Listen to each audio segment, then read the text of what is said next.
To Viltrumites, it isn't cruel. It's actually them expressing a sort of fucked up love in their own way. Basically, if a Viltrumite cannot survive the adulting ritual, fucked up love, nigga said fucked up love.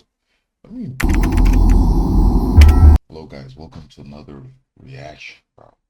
Today we're gonna be reacting to our Viltrumites, a new obsession. So recently I've been watching a lot of Invincible, bro. My favorite series right now, bro. I'm waiting for the next episode that's gonna drop tomorrow for me. For you guys, I don't know, it'll probably be like a few days ago. But yeah, let's dive in. are Viltrumites evil? Well, if you've seen the first 3 seasons of Invincible, you're probably wondering why this is even a question. Of course they're evil.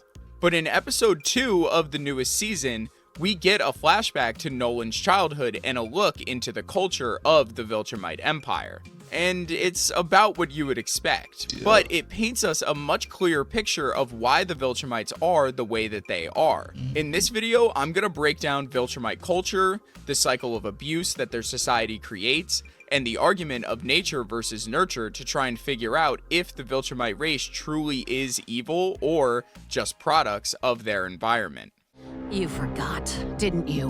It is your day of adulthood. If you survive.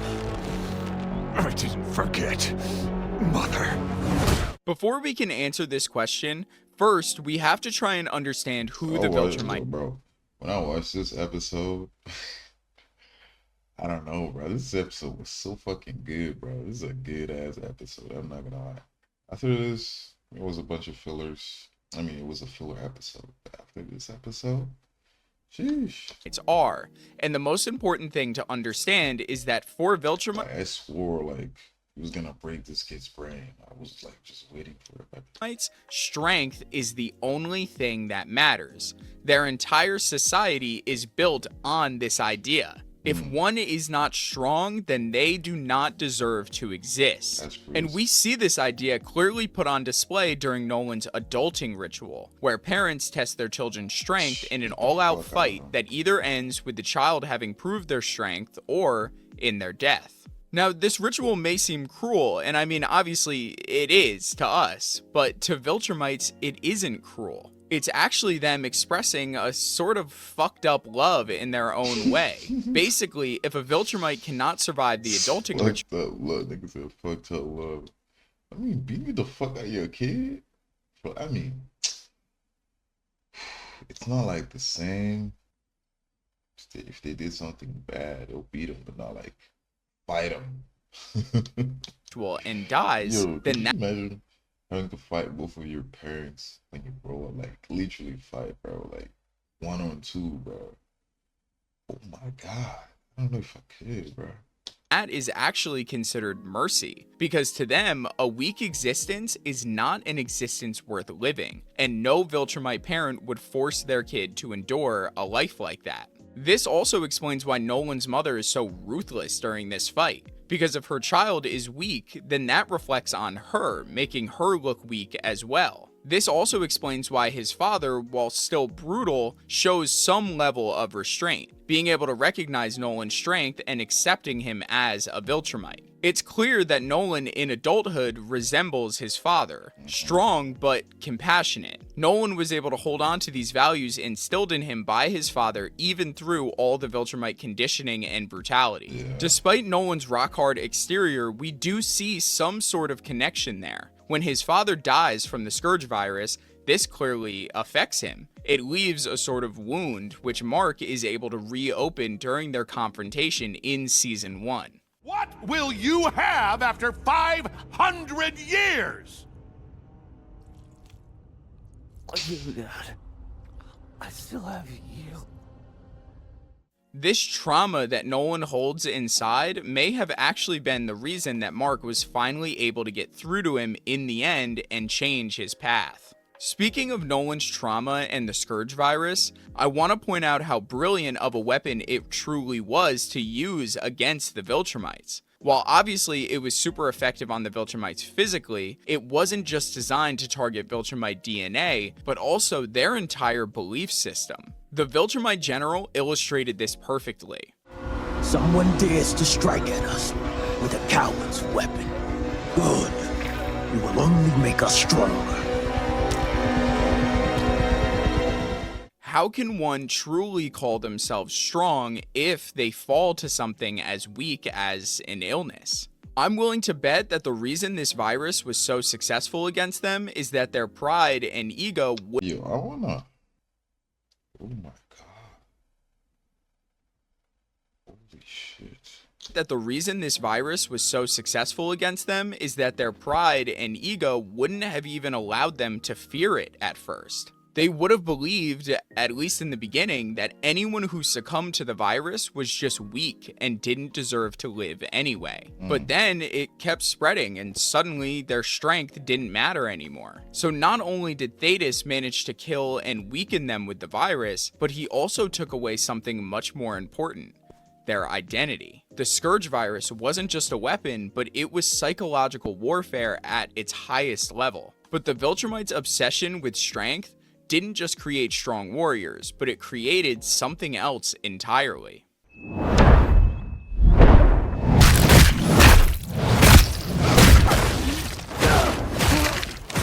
At its core, Viltrumite society is just one massive, never-ending cycle of abuse. The adulting ritual is just that, a ritual. Nolan's parents had to go through it, so it's only fair that their son does too. Now, Nolan and Mark's relationship is vastly different than Nolan and his parents was. Nolan actually tried to break this cycle, but once Mark got his powers, he realized how weak he was compared to other Viltrumites. This is why he was so hard on him during the season 1 finale, and why we got lines like this one. Your life has been soft and painless. You're a Viltrumite in blood only.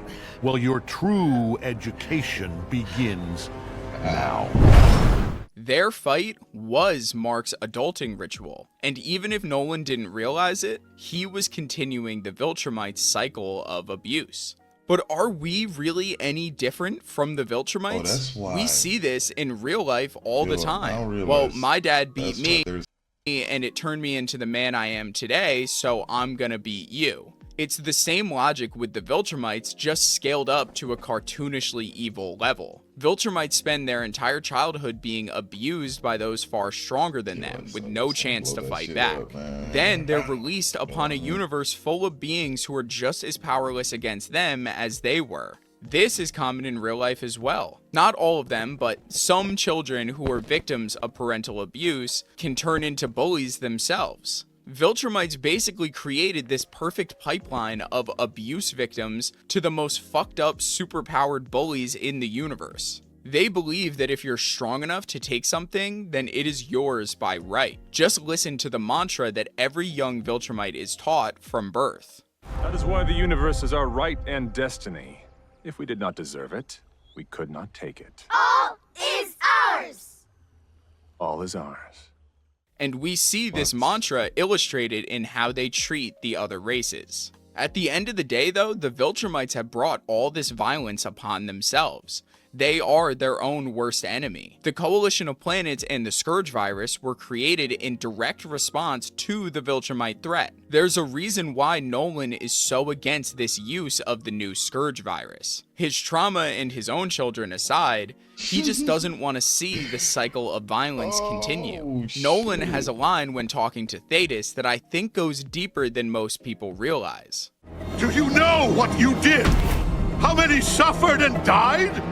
Now, obviously, he's referring to the billions of Viltrumites he saw fall to the virus, but I think he's also referring to the Viltrumites' newfound rage at outside races. They were already cruel, but after the virus, there was absolutely no room for leniency to anyone outside the Viltrumites. Leniency to other races would mean the literal death of their species. The survivors would have had to turn downright fanatical if it meant that they were to survive. Nolan wants to end this cycle.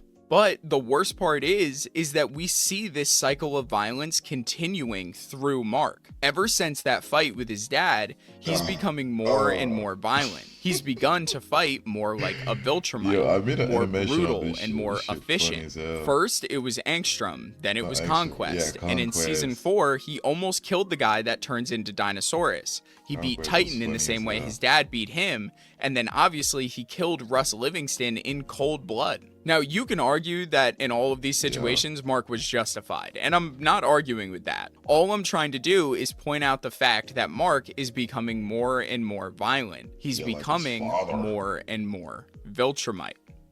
They shouldn't matter to me.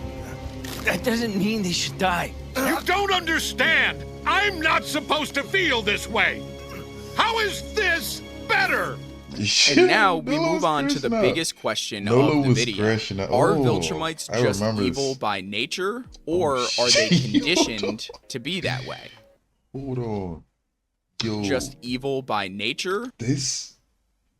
Oh my god, bro. This shit right here. I thought he was gonna split that nigga in half. Damn. And then he get off of this laughing like, oh, I almost got split in half. Nigga, you almost got split in half. And you're like 16, 12. I don't even. Oh my Or are they God, bro. conditioned to be that way? Physically, they're obviously very different from us, but mentally, they're the same. I've heard people theorize that Viltrumites literally don't feel emotion, but that is clearly not true. That's good. Nolan proves this theory wrong.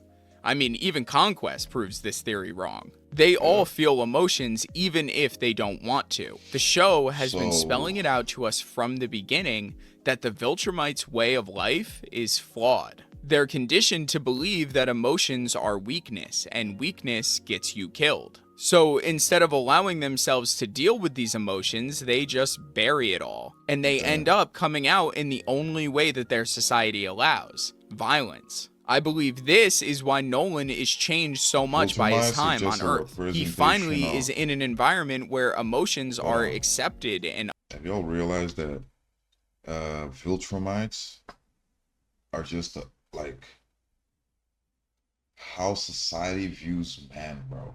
I mean, the masculinity kind of thing. Like, oh, we're supposed to bury everything. No, yes, yeah. It's I don't know. It's a gray line, bro. Our society like is so built on how man should not show their feelings, and OEB, the structure can never fall down. That it's kind of how this works, bro. You can never show that you're fucking weak. You're strong as hell. I'm a Viltrumite. You'll beat this nigga's ass. But it is what. understood, not as weakness, but as strength. Yeah. Mark's true source of strength isn't his Viltrumite DNA, but his passion. His love for those around him is what makes him truly. Hey, man. All right, my fault. The idea of unconventional love is so foreign to Nolan that it almost broke him. It basically contradicted what he has been taught his entire life. It's no surprise that his first taste of love caused his entire philosophy to crumble. It showed that he had a choice, and there were other ways to live besides the cold, distant life of a Viltrumite. And once you realize something like that, there's really no going back. So that brings me to another question. What can change the nature of a man? And the simple answer to that question is anything. Anything can change the nature of a man. Yeah. Anger, fear, regret, or the most common one, love. We see Nolan affected by all of these things, and it's clear that he is nowhere near the man that he used to be. Look at how he was training the kids on Viltrum compared to how he trained Mark in the beginning. Before Earth, he was a conqueror. He probably killed millions of people across the universe without a second thought. But on Earth, he was a father, a husband, and even a friend to some. And that answers at least one of my questions. Viltrumites are not born evil, at least just as much as humans aren't born evil. They're shaped by their environment and their experiences. But that still doesn't remove responsibility. they are still responsible for the choices that they make. It was just orders. This is something that we hear Nolan say, and something that has been used as an excuse all throughout history. But this argument just never holds up, because at some point, the responsibility has to fall on the individual. Yes, Viltrumites are indoctrinated from birth, but they still have a choice. We see that with Nolan and Thetis. Both of them choose to do something different, which means that others could too, but they don't, because it's easier than trying to accept that they're wrong. So are Viltrumites truly evil? Let me know down in the comments what you think. But for me, the answer is it's complicated. They've all committed evil acts, there's no denying that. But they also come from a culture that encourages these acts from birth. Their culture is built on strength, violence, fear, and survival. But characters like Nolan prove that you can change, no matter how deep in you are and how much time has passed. There is always a chance for redemption. And maybe that's the real tragedy of the Viltrumites. Not that they're evil, but that most of them will never realize that they don't have to be. Damn, okay, if you made it this... That's crazy, bro. It brings me to something else, bro. You're the only person who can determine your own life. Really. You can position yourself differently to not be in jail. I don't mean like, oh, now I'm out of jail. You can do that. You can just escape. You can literally do anything. But you gotta be considering there's consequences. So you can do anything, but it's not gonna have the outcome that you really want. But if you put the energy into something that you really want, the outcome is most likely to be closer to what you really want. So yeah, you're in control, gang. You can do whatever you want. Don't let the system get on your head. Like I'm gonna get 100 subscribers next month. Nah, I'm just kidding. Man, I'm gonna get 100 subscribers next month. Let's fucking do it. Yes, I can. Let's go. 2 videos every day. Reels. I'm gonna fucking do it. Let's go. Hope you guys enjoyed the video. Hope to see you guys in the next one. Bye.